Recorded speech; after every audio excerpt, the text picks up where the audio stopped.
দর্শক, ঢাকার বাইরের ব্যালট পেপার সহ নির্বাচিত সরঞ্জাম পৌঁছে দেওয়ার বিস্তারিত জানাতে নড়াইল, নরসিংদী ও পাবনা থেকে যুক্ত হচ্ছেন সহকর্মী শরীফুল ইসলাম, সুজন বর্মন এবং পলাশ হোসেন। আমরা শুরুতেই যাচ্ছি নড়াইলে। শরীফুল, আপনি জানাবেন যে বিভিন্ন কেন্দ্রগুলোতে যে নির্বাচনী সরঞ্জাম পৌঁছানো হচ্ছে, আপনার এলাকার কি অবস্থা? সেখানে নির্বাচনী সরঞ্জাম এসে পৌঁছেছে কিনা? রিপা, আমি দাঁড়িয়ে আছি সাতক্ষীরার নিউ মার্কেট চত্বর তথা সাতক্ষীরার 0 পয়েন্ট। আপনি জানেন যে আর কয়েকটা প্রহরের পরেই শুরু হচ্ছে যে ত্রয়োদশ জাতীয় সংসদের নির্বাচনের ভোট গ্রহণ শুরু হবে সকাল 7টা থেকে। তার জন্য যে প্রস্তুতি, সে প্রস্তুতি কিন্তু ইতিমধ্যে শুরু হয়ে গিয়েছে। সাতক্ষীরার 7টি উপজেলা পরিষদ থেকে দেয়া হচ্ছে নির্বাচনী যে সরঞ্জামাদি সেগুলো।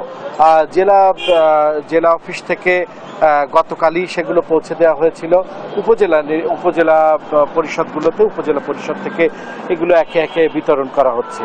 আর আপনাকে যদি বলি যে আইন শৃঙ্খলা পরিস্থিতির জন্য যে প্রস্তুতি, সেটি কিন্তু ইতিমধ্যে সম্পন্ন করা হয়েছে।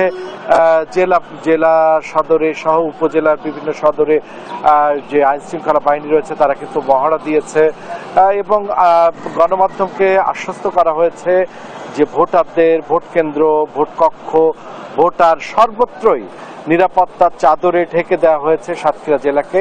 সাতক্ষীরা জেলায় 4টি নির্বাচনী আসন রয়েছে।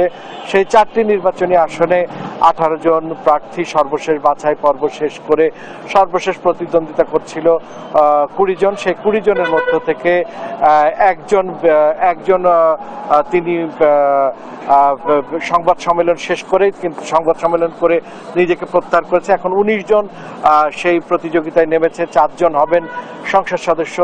এখন ভোটাররা সেই প্রতীক্ষায় রয়েছে তারা কখন সেই ভোটটি দিতে পারবেন, তাদের কাঙ্ক্ষিত ভোট তারা দিতে পারবেন এবং তাদের যে মতামত তারা ব্যক্ত করতে পারবেন। এই ছিল সাতক্ষীরার নির্বাচন সরঞ্জামাদি বিতরণ সহ নির্বাচনের পরিবেশ নিয়ে সর্বশেষ চিত্র। রিপা।